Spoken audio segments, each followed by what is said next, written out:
840 km/മണിക്കൂർ വേഗതയിൽ സഞ്ചരിക്കുന്ന ഒരു വിമാനത്തിന് 5040 കിലോമീറ്റർ സഞ്ചരിക്കാൻ എത്ര സമയം വേണം? സമയം, അതായത് ടൈം കാണണം. നമ്മൾ എങ്ങനെയാ സമയം കാണുന്നത്? ഡിസ്റ്റൻസ് ഡിവൈഡഡ് ബൈ സ്പീഡാണ്. ദൂരം ബൈ വേഗതയാണ്.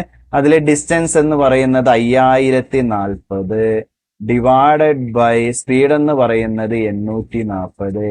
ഇത് സോൾവ് ചെയ്താൽ നമ്മുടെ ഉത്തരം കിട്ടും. താഴെയും മേലെ ഒരേപോലെ 0 ഞാൻ വെട്ടിക്കളഞ്ഞു. 84നെ എത്ര കൊണ്ട് ഗുണിച്ചാൽ 504 കിട്ടുന്നത് നമുക്കൊന്ന് നോക്കാം, അല്ലെ? ഗസ് ചെയ്യണം. 504/84 കിട്ടാൻ 84 4ൽ അവസാനിക്കുന്ന ഒരു സംഖ്യേനെ നമ്മൾ എത്ര കൊണ്ട് ഗുണിച്ചാലാണ് നമുക്ക് അവസാനം 4 തന്നെ കിട്ടുക? ഒന്നെങ്കിൽ 1 കൊണ്ട് ഗുണിക്കണം, അല്ലെങ്കിൽ 6 കൊണ്ട് ഗുണിക്കണം. 1 കൊണ്ട് ഗുണിച്ചാൽ 504 എത്തില്ല. നമുക്കപ്പൊ 6 കൊണ്ടൊന്ന് ഗുണിച്ച് നോക്കാം.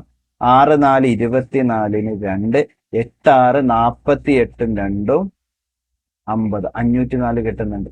സോ നമ്മുടെ ഉത്തരം 6 മണിക്കൂർ. എത്ര സമയം വേണം? 6 മണിക്കൂർ വേണം.